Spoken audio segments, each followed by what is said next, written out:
do as a landlord.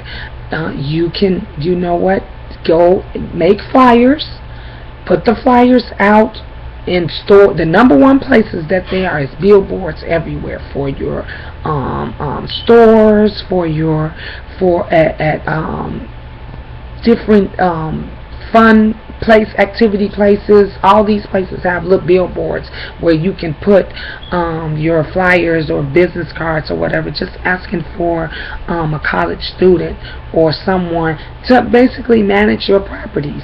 If you're a tenant and you're moving into a new place or you're trying, I can't stress this enough, take pictures. When you go through that apartment, the landlord don't have to be with you. You get today's newspaper, you get your camera or your camera phone, and you take a picture of today's newspaper, and you go through the place and you take pictures or video so that they know that this is how the place was when you moved in, and you do the same thing when you move out. When you move out, you get that newspaper, you get that camera, and you take pictures of everything from top to bottom.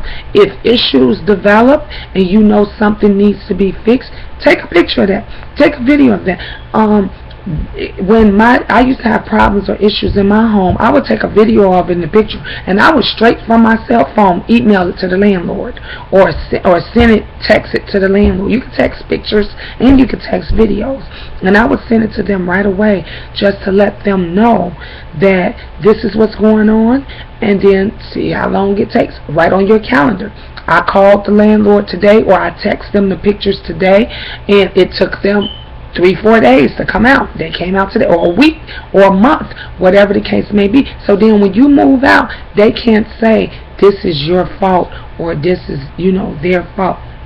There's so much that you can do as a landlord and as a tenant. You do not have to be afraid because this person is low income or this person has Section 8 that they're going to tear up your place, because all you have to do is hire somebody to go and check them out.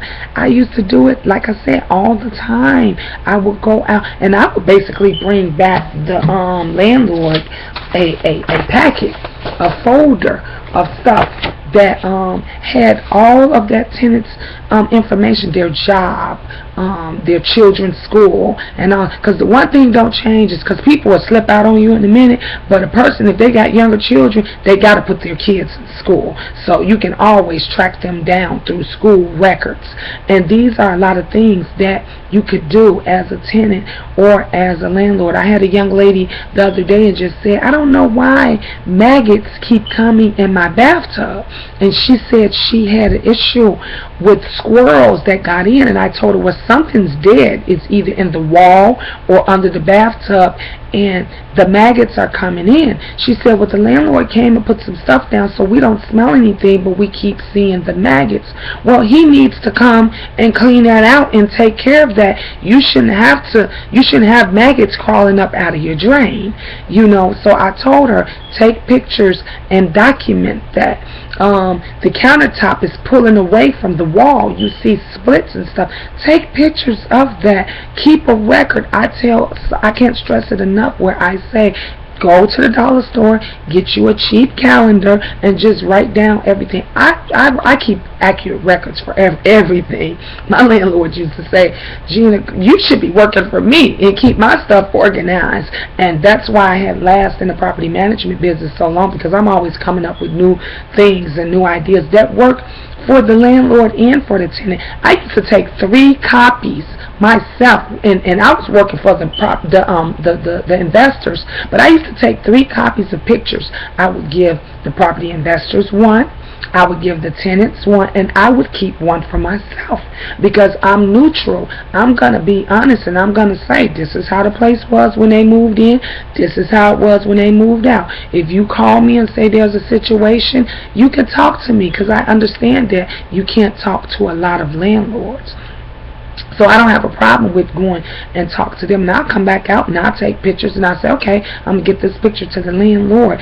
So, landlord and tenants can be great, great friends with each other. I think I could count on one hand, maybe throughout my times of renting, I had maybe 2-3 landlords that I had issues with, but overall, for the most part, we worked them out. I think maybe just one when we lost our house in Berwyn, and it wasn't the landlord. They were doing everything that they could do to help us. It was actually the city that would not help. So that's a whole different thing.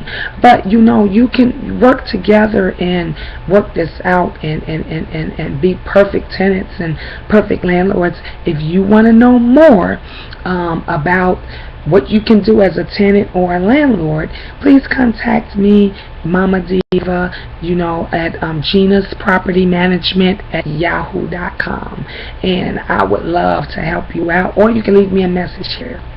Talk to you later. Mwah. Peace, love you all, God bless, and ta-ta for now.